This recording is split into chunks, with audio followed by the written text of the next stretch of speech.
హైదరాబాద్ పట్టణంలో కురిసిన వర్షాల నేపథ్యంలో ఎమ్మెల్యే పాడి కౌశిక్ రెడ్డి పలు ప్రాంతాలను సందర్శించారు. పట్టణంలోని రెడ్డి కాలనీ, గుడిజ జంగాల కాలనీ, మామిండ్లవాడ, గాంధీనగర్లలో లోతట్టు ప్రాంతాలలో ప్రజలతో మాట్లాడి పరిస్థితి తెలుసుకున్నారు. ఆస్తి నష్టం జరగకుండా ఉండేందుకు సహాయక చర్యలు చేపట్టాల్సిన చర్యలు తీసుకుంటామని ఎమ్మెల్యే పాడి కౌశిక్ రెడ్డి అన్నారు.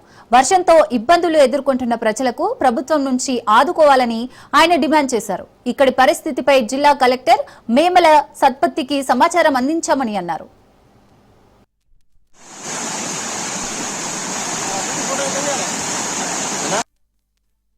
నిన్న అలర్ట్ గా ఉండి స్థానికంగా కమిషనర్ గారిని ఆదేశాలు ఇచ్చి రాత్రి అంతా కూడా తెల్లారుజామున 3 గంటల వరకు కూడా లేచి ఉండి శానిటేషన్ టీం మున్సిపల్ కూడా కావచ్చు జేసీపీలను పెట్టుకొని వర్కర్స్ని పెట్టుకొని కూడా అన్నీ కూడా వీలైనంత వరకు దాన్ని నీళ్ళని పంపించే ప్రయత్నం మ్యాక్సిమం క్లియర్ చేసే ప్రయత్నం చేయడం జరిగింది.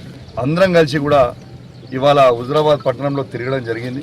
కొన్ని మునుపు ప్రాంతాలు అది గాంధీనగర్ కావచ్చు, బుడగజంగాల కాలనీ కావచ్చు, మామిళ్ళవాడ కావచ్చు, రెడ్డి కాలనీ కావచ్చు, ఇవన్నీ కూడా కొన్ని ఇండ్లు మునగడం జరిగింది. కాబట్టి దయచేసి వాళ్ళందరికీ కూడా వెంటనే రిలీఫ్ ఇవ్వాలని ఈ ప్రభుత్వాన్ని నేను డిమాండ్ చేస్తూ ఉన్నాను.